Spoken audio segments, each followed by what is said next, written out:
Republican Senator Ron Johnson taking heat today for his comments about the insurrection. This is the other big story we wanted to get to.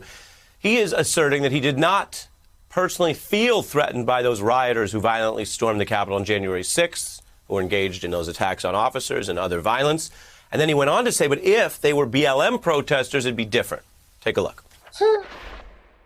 On January 6th, I never felt threatened because I didn't. I knew those are people that love this country, that truly respect law enforcement, would never do anything to break a law. And so I wasn't concerned. Now, had the tables been turned, and Joe, this got me in trouble. Had the tables been turned and President Trump won the election, and those were tens of thousands of Black Lives Matter and Antifa protesters, I might have been a little concerned. Soledad?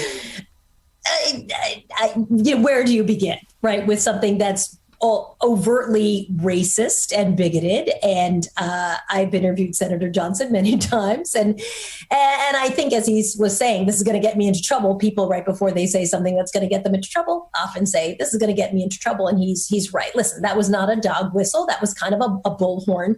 He said, these are people who love their country. Well, let's just remind everybody, they beat a police officer with a flagpole. 300 of the 800 have been charged with a serious crime. He said these are people who respect the law, right? So either he has no idea what's happening, or he is just lying to you, right? Those are kind of the two options we're left with at this moment. And so I don't know how you manage to think that Senator Johnson, who said he would feel much more comfortable than if it were the BLM, Black Lives Matter protesters, who are Black overwhelmingly, right? Obviously a ridiculous comparison, ludicrous, because of course we're talking about public protest as opposed to a protest to literally specifically try to overturn democracy.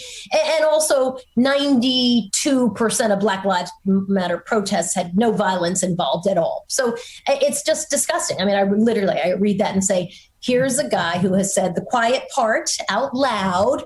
That is a racist thing. He felt like these people who were literally pummeling police officers, that they somehow are better than Black Lives Matter protesters. Well, gee, what's the difference? Maybe it's their skin color. It's kind of disgusting, to be honest. Mm-hmm. Mm-hmm. Yeah, I appreciate your candor. There are times where politicians' ignorance or lack of information may be relevant. We happen to be in the particular situation of knowing that he not only lived through the attack, but lived through a Senate impeachment trial with voluminous evidence and hours of video that he sat through. And whether he sometimes looked away or not or daydreamed, he saw and experienced that. So it seems to be a feature of this deliberate governing white supremacy to almost sort of troll everyone by just denying those facts and then blatantly, as you put it, racializing it. As for the over-policing of Black Lives Matter, right? Go ahead. We're in a weird time, right? Where there's this sort of double down, right? Where you can just literally gaslight people. You can just say the opposite of the thing.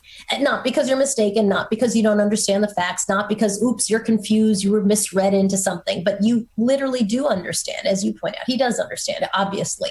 And he's just decided for the audience that he's talking to, and often I believe this is because you can take a lot of these comments on social media and slice and dice them and chop them up and make sure you're serving the public that wants to believe some of the things that he's saying. So it's very intentional, which makes it all the more disturbing. Hey, I'm Ari Melber from MSNBC. You can see more of our videos right here, or better yet, subscribe to our YouTube channel below. You could have been anywhere in the world, but you're here with us, and we appreciate that.